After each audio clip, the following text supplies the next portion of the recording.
네, 21년 6월 28일부터 7월 2일까지 경제신문을 읽어줘 시작하겠습니다. 네, 목차는 부동산, 경제, 금융, 주식, 그 다음에 종합면. 부동산부터 시작하면은 대출 규제 풀린다. 노도강 6억대 매물 품기. 내달부터 LTV 일부 완화. 대출 한도 늘자 실수요 매수세 가계약으로 매물부터 잡자. 광명 등 경기까지 사자 확산.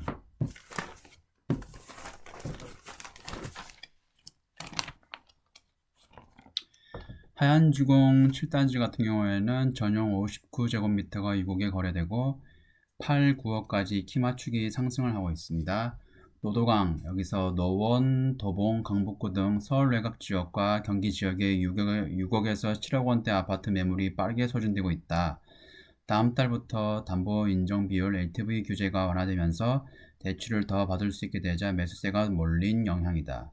부동산 전문가들은 대출의 숨통이 조금 트이자 실수요자들이 움직이고 있다며 서울 외곽 중저가 아파트가 8, 9억 원대로 키 맞추기 할 가능성이 높다고 전망했다. 노도강 6억에서 7억 원대 매물 품기. 28일 현지 중개업소에 따르면 1990년 준공된 노원구 중계동 중계그린 3,481가구 전용 49.5제곱미터는 지난 16일 6억 5천만 원의 신고가 거래됐다. 올해 1월 5억 원대 후반에 거래된 주택형이다. 중계동 A 공인 관계자는 지난주 임장을 온 신혼부부들이 매수한 이 단지 전용 49제곱미터 물건만 총 3건이라며 모두 최고가 수준인 6억 5천만 원에서 6억 6천만 원의 계약이 이뤄졌다고 말했다. LTV 규제 완화에 따른 구축 아파트 매수 행렬은 경기, 광명 등 수도권까지 번졌다.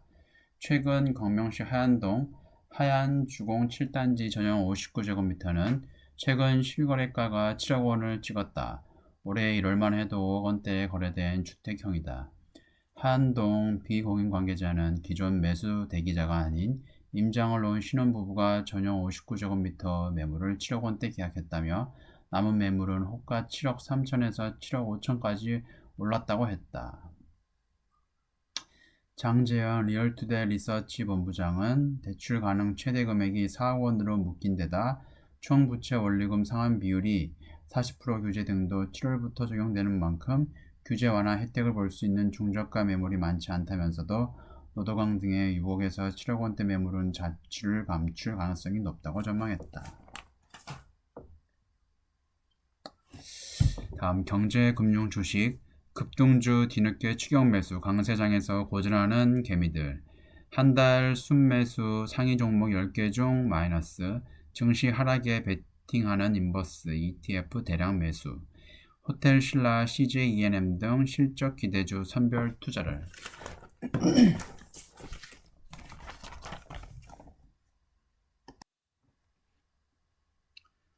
코스피 지수가 3,300을 돌파했지만 주변에 돈 벌었다는 사람은 찾기 힘들다. 오히려 물렀다는 얘기가 더 많이 들린다. 작년과는 완전히 달라진 분위기다. 이유는 삼성전자의 부진과 급등주 추격 매수 때문이라는 분석이다. 지난해 동학개미를 성공으로 이끈 원동력은 과감함이었다. 시장이 공포에 질려 있을 때 앞뒤 재지 않고 매수 버튼을 눌렀다. 그 결과 코스피 지수가 2배 오르는 급등장에서 고스란히 수익을 챙길 수 있었다. 하지만 올해는 이익 전략이 잘 먹히지 않고 있다. 급등주를 추격하다가 손실을 내는 경우가 많아지고 있다.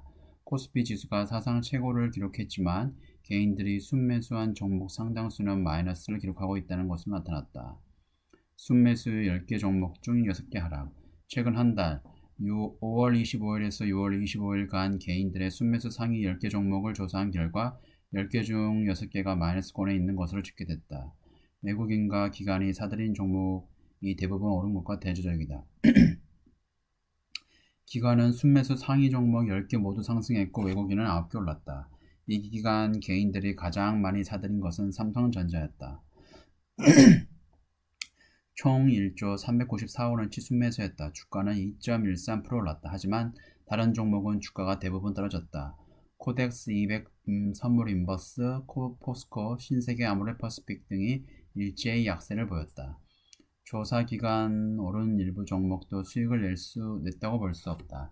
개인들이 매수가 집중된 기간에는 주가가 오히려 하락했기 때문이다. 순매수 2위인 카카오는 최근 한 달간 30.9% 올랐지만 개인들의 순매수세가 집중된 23에서 25일에는 주가가 8.8% 떨어졌다. 사실상 개인들이 사들인 종목은 대부분 떨어졌다고 볼 수 있다.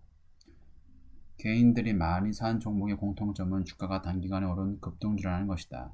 급등하는 종목이 더 오를 것으로 기대하고 매수에 나섰지만 상승세가 꺾이면서 손해를 봤다.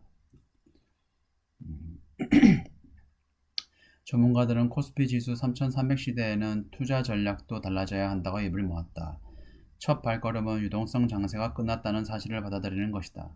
삼성증권은 지난주 플랫폼 바이오주가 급락한 것은 가치 대비 주가가 빨리 올랐기 때문이라며 이제부터는 실적 전망과 주가 수준을 수시로 체크해야 한다고 강조했다.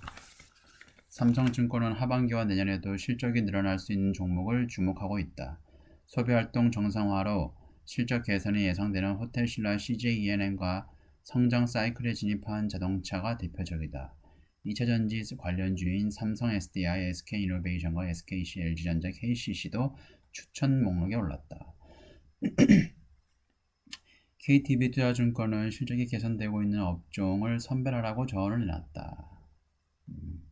관심을 가져야 할 업종으로 자동차, 미디어, 은행, 반도체, 정보기술, 에너지를 꼽았다. 개별 종목으로는 현대유와 기가레인, 실리콘웍스, 덕산, 테코피아를 추천했다. 다음, 원유, 구리 상반기 수익률 탑. 코스피는 미국 3대 지수 앞질러 원유 ETF 수익률 50% 넘어 구리 미국 리츠는 20%대, 급락한 비트코인 9.1%에 그쳐 코스피 상반기 14.9% 올라 중국, 홍콩 증시 수익률 앞질러 베트남, 사우디 등은 26% 상승. 올해 상반기 주요 자산군 중 성과가 가장 좋았던 상품은 원유와 구리, 미국 리츠다. 원유와 리츠는 지난해 코로나19 충격으로 마이너스 수익률을 기록했던 자산이다. 작년 4월 마이너스까지 추락했던 국제유가는 배럴당 70달러 선을 웃돌며 올 들어 50% 이상 상승했다. 주식시장에서는 최근 3,300선을 넘어선 한국 코스피 지수가 S&P 500 등 미국 3대 지수보다 높은 수익률을 기록했다. 주요 20개국 가운데 아르헨티나 이외 국가 중에서 베트남이 수익률이 가장 높았다. 수익률 탑3는 원유, 구리, 리츠. 주요 자산별 대표 상장지수 펀드의 상반기 수익률 분석한 결과 지난 25일까지 성과가 가장 좋았던 상품은 52.2% 오른 원유 ETF로 집계됐다. 연초 배럴당 48달러 수준이던 미 서부 텍사스 원유 선물 가격은 74달러까지 뛰었다. 대표 원유 ETF인 US 오일 펀드는 지난해 67.8% 하락률을 기록하다 올해 가장 급격한 반전을 이뤄냈다. 코로나19 백신 접종으로 글로벌 경기가 회복 국면에 접어들면서 유가는 강세를 나타내고 있다. 원유에 이어 구리 ETF가 21.4% 상승률로 상품 자산 가운데 2위를 차지했다. 런던 금속거래소에 따르면 구리 현물 가격은 작년 말 톤당 7,741달러에서 올해 9,432달러 수준에 올랐다. 상반기 초강세를 보이던 구리는 지난달 1만 달러를 넘어섰다. 한국인이 선호하는 재테크 수단 중에서도 평균적으로 주식이 성과가 가장 좋았다. 코스피 지수 상승률은 14.9%로 전국 부동산 가격 상승률보다 높았다.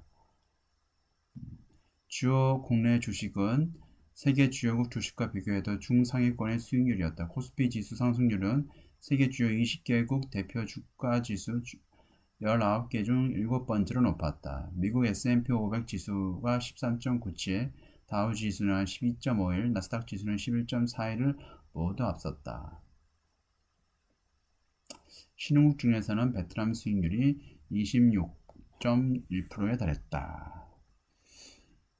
네, 지금까지 시청해 주셔서 감사합니다.